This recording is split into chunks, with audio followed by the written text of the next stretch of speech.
바이올린에 대해 궁금한 내용 있으시면 언제든지 댓글로 남겨주세요.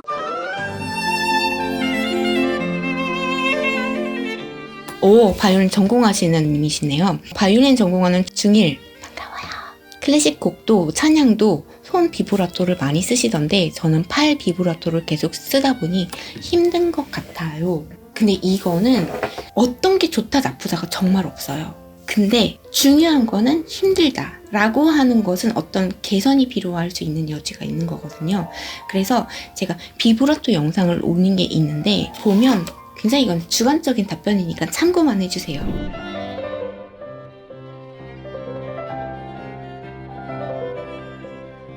비브라토라는 게 팔의 힘으로 온다라고 생각하지 마시고 손끝에서 나온다고 생각을 해보시면 어떨까 싶어요. 저는 이렇게 배웠어요.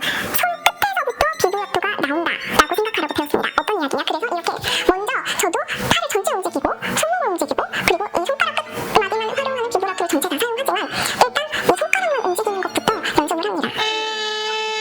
보이시나요? 3개, 4개.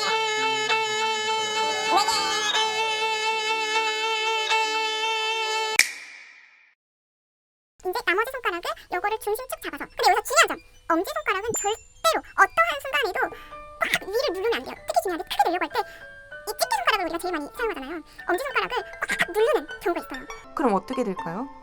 위에 있는 손가락은 아래를 향해서 누르고 있고 밑에 있는 손가락은 위를 향해서 누르고 있으면 이만큼 경직이 되잖아요. 이만큼 경직이 되잖아요. 그럼 그만큼 내가 연주 기법적으로 표현할 수 있는 폭이 좁아지겠죠. 물리적으로 어떤 움직임을 개선해가지고 바꾸려고 하면 굉장히 많은 한번 뒤집어져야 되거든요. 그러니까는 일단 지금 상태에서 지금 힘든 부분을 조금 개선하고자 한다면 저라면 다른 관점에서 생각해 보시면 어떨까 싶어요. 팔에서 비브라토가 오는 게 아니라 손끝에서 비브라토가 온다. 손끝에서 물이 한 방울 딱 떨어졌을 때 그 파장이 이렇게 확 퍼져나가잖아요. 그것처럼 손끝에서 움직임 한 번 떨린 게 이 손끝만 움직인다고 비브라토가 되는 게 아니잖아요. 손끝이 움직일 때 자연스럽게 손가락이 같이 움직이게 되고요. 손가락이 움직일 때 손 전체가 움직이게 되는 거죠.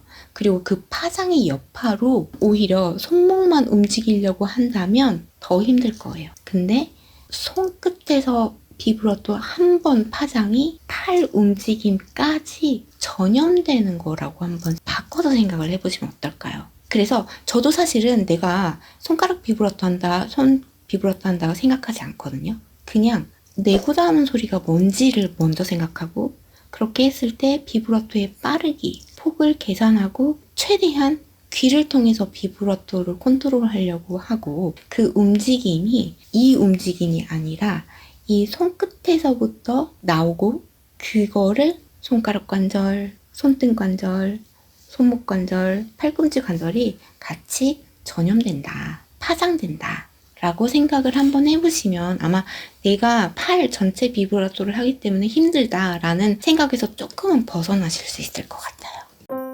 Don't forget to subscribe. 구독하셨지요? 손 비브라토와 팔 비브라토 둘 다 할 줄 알아야 하는 건가요?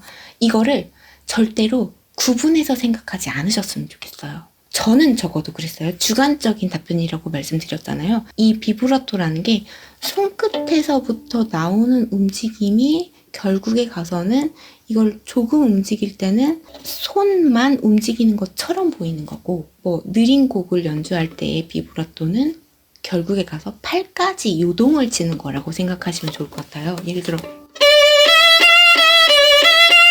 이거는 그냥 이 정도만 움직이는 거라고 손만 움직이는 것 같을 수 있어요. 근데 예를 들어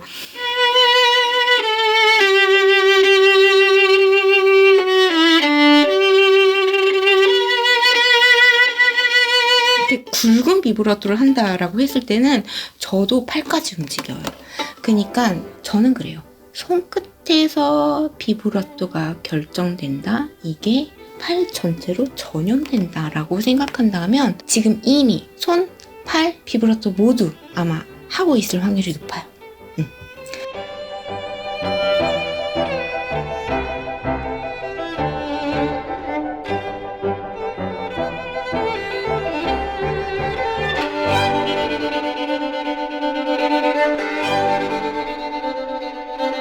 네.